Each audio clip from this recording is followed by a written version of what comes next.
UP सरकार के मंत्री जयवीर सिंह से न्यूज वन इंडिया ने खास बातचीत की। इस दौरान उन्होंने क्या कुछ कहा, उन्हें सुनते हैं।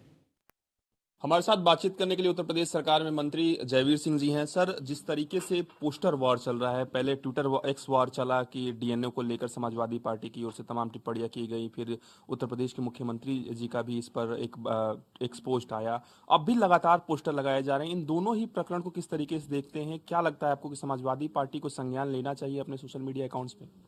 निश्चित रूप से सपा को अपने कार्यकर्ताओं पर, अपने सोशल मीडिया अकाउंट चलाने वाले लोगों पर इस पर विराम लगाना चाहिए, क्योंकि राजनीति में दुश्मनी नहीं हुआ करती।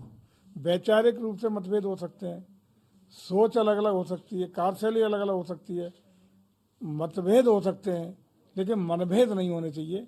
जिस तरीके से व्यक्तिगत रूप से किसी के चरित्र हनन का प्रयास किया जा रहा है, वो मैं समझता हूँ तो भारतीय लोकतंत्र की खूबसूरती है कि ये सब पूरी तरह विराम लगाना चाहिए और इस तरह की गतिविधियाँ इस राजनीतिक वातावरण को विद्युत करने के लिए पैदा नहीं होनी चाहिए। सर, वक्फ संशोधन कानून की अगर हम बात करें तो लगातार कोर्ट में सुनवाई चल रही है, अलग अलग याचिकाएं डाली जा रही है। अब all India Muslim personal law board कह रहा है कि हम आंदोलन करने के लिए एक रणनीति बनाएंगे, बैठक करेंगे और उत्तर प्रदेश से इसकी कहीं ना कहीं शुरुआत करने की कवायद की जाएगी।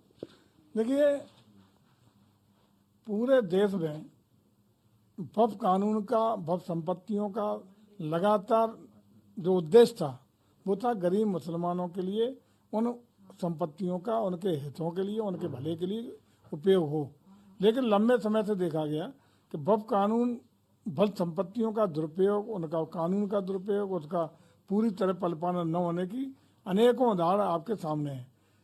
चाहे संसद की बिल्डिंग हो, हाई कोर्ट की बिल्डिंग हो, हमारे लखनऊ सचिवालय की बिल्डिंग हो, इन तक पर वक्फ संपत्ति के लोगों ने दावा करने का काम किया। लेकिन ऐसा कोई प्रयास सफल इसलिए नहीं होगा कि आम मुस्लिम समाज जो समझ रहा है कि वक्फ संशोधन बिल हमारे हक में है, हमारे पक्ष में है, इससे उन्हें गरीब मुसलमानों को लाभ होने वाला है, इसलिए आम मुसलमान का कोई जन समर्थन इस तरह के आंदोलन को मिलने वाला नहीं है। सर, लगातार जासूस पकड़े जा रहे हैं भारत से और उत्तर प्रदेश से भी एक जासूस पकड़ा गया है। ऐसे में यूपी सरकार किस तरीके से कवायद कर रही है ताकि ऐसे लोगों पर कड़ी से कड़ी कार्रवाई हो और एक बड़ा संदेश जाए कि जो देश से गद्दारी करेगा उस पर कड़ी कार्रवाई होगी? आप भी देख रहे होंगे कि उत्तर प्रदेश में आदरणीय योगी जी के नेतृत्व में सरकार बनने के बाद इन 8 वर्षों में उत्तर प्रदेश में कानून का राज स्थापित हुआ है।